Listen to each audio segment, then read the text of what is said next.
physically today. I'm going to talk about, I figure everybody else is. So I'm going to talk about sort of this sign. Now this sign is at every street corner in Amsterdam. And like every time I go to Amsterdam, I was looking at the sign, I'm like, what is this guy doing?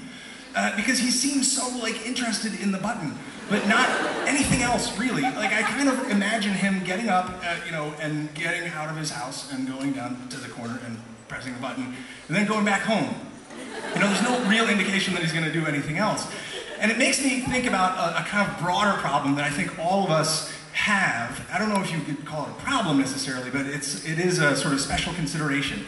And that is that generally, like the difference between what we're all doing and what we call traditional media is that we have this added component, which is connecting with an audience, right? And that's, I think, something that everybody here can be really proud of, is that that's a space that people are growing in and they're experimenting with, and it's the most exciting part. And this idea, like, you know, people say, well, what's the difference between TV and internet? And like, well, yeah, connect with people. But I think about the year that I spent video blogging, and I think about this, which is what I saw every single day.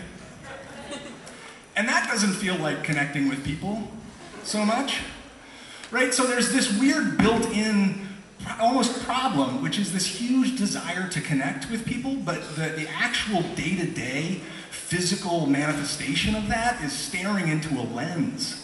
Right? We're sitting in front of a computer. And that's always been kind of like a weird moment for me. If the idea overall is that we're supposed to connect with people. And let me just tell you a sort of like a brief story for those of you who are not familiar with me at all, kind of like what I've been doing over the last 10 years, and the evolution of the thinking that I have about connecting with people. So this is what happened in 2001, a long time ago. Thank you very much. So there's some older people than others here. So I released this in 2001. It was a viral hit. Like, it went crazy in 2001, and it was just how to dance properly, right? And it was an absolutely wild phenomenon at the time, because not very many things had gone viral. So I was totally blown away. And what ended up happening is that I had my first interaction with what I guess we could call the network, right? And that's what you experience when you have something go popular. It's this moment where all of a sudden you're like, holy crap, there's a lot of people here. You know, and you have this like very like wild, wavy moment where you're introduced to the fact that it's so big, everything is so big and it's roiling, and it kind of has a weird shape and taste and feel to it that's really difficult to describe. And people that have experienced it can sort of talk about it. But here, this is the thing, it's like that first day when I published this thing, it was something, you know, some X number of millions of people came through, and my email box looked like this. These are all just the subject lines. Right? Everybody was saying kind of the same thing. And even the words inside the emails kind of resembled each other. And I was like, oh my gosh, like this is the hive mind. I'm inside the bee. You know? It was totally wild, and I became completely obsessed with it. And so the first thing that I did was just try to replicate that moment, right? In search of pure popularity. And so I did things like completely copy myself. So I did a whole series of these. How to Impress Your Date, My Cat Annie. I even did, the low point of my career was How to Dance Properly 2. You know, I mean, it just really like bottomed out. And then it became clear that, like, you know, in order to, this is hardcore. I'm just gonna step back. You know, there was this added dimension to this whole thing, which was the ability to connect with people. And so what I started doing was the first thing that I think a lot of you probably did, which was read your emails and respond to them, right? So people would send me things like, you must have a lot of your time on your hands, your site needs more dancing and puppets. So I was like, fuck yeah, I'll do it. Can you turn this up? You can play with gravity. Turn gravity down. I made little toys that were dragons that floated around, talking frogs. The Scribbler, I don't know if you guys have ever seen this. It's a little drawing toy. I became obsessed with how most drawing toys online reward people who are good at drawing. You know, there weren't that many things that rewarded people who were bad at it. Because, just so you know, if you make a drawing toy that only rewards people who are good at drawing, the people who can't draw penises. That's like it's like a law of physics. So this one, you can draw like a really crappy like drawing, you know, like, oh. And then when you're done, it's supposed to turn it into something, a post-war German etching. And this is the kind of stuff that comes out of it. This is all done by kids under the age of 11. But the weird thing was, as I'm trying to like understand the network, a lot of people still drew penises. But they just looked fancier. So my second attempt to deal with this was to create a passive-aggressive approach to it. So on the site it says, what are you planning on drawing? And this is a tool here that converts anything into the shape of a penis. People asked me to make games. And so, you know, I responded with a small series of games. This one's called Atheist, fully customizable. I got into programming for a little while.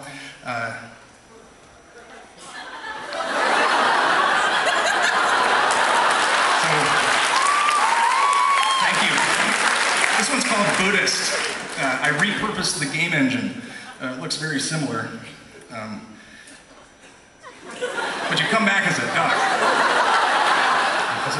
You can play this for a long time.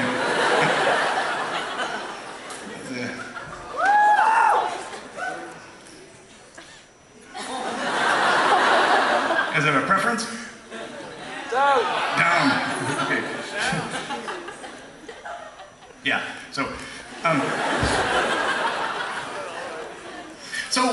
within this, right? So you know, you have to think about all of this under the auspices of trying to understand the network, right? I mean, like basically, like you're sitting there, you have a computer, you have a video camera, you have these kinds of tools, and you're kind of communicating to this virtual world. You're the guy pressing the button, you know, and you get things back. You get numbers, you get emails, you get statistics, you get things like that, but that's it. That's your only tools for kind of palpating the network. And so in a way, you start, I mean, I think inevitably you start trying to figure out what the rules are, right? And especially the rules of participation become really important in this world. So I became really fascinated really early on in 2003 with like rules around participation projects. This was when office supplies attack. I said, send me a picture of yourself being attacked by office supplies. Because I figured people were in offices. During the show, I became interested in trying to get people to do larger and larger asks. So this was dress up your vacuum cleaner.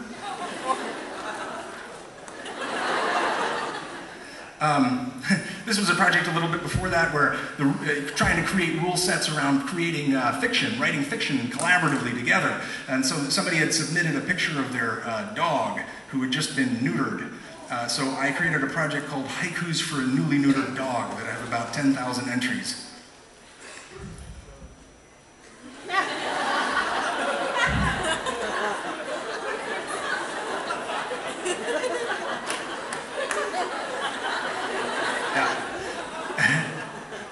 And you know, during this time, especially during the year-long show that I did, the asks would get bigger and bigger. I was trying to find, like, I was trying to say, like, what is a participation-based project that these guys just can't do? And at one point, I actually asked them to create a sandwich out of the earth by putting, yeah, it was amazing.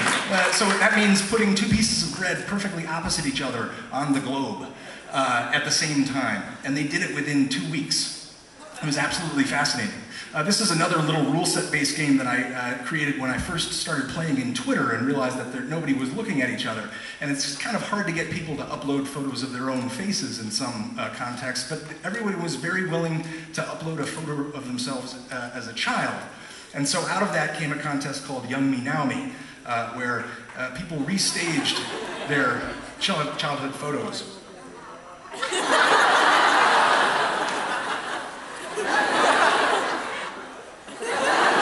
That's great, right? Very cute. Big props, big props.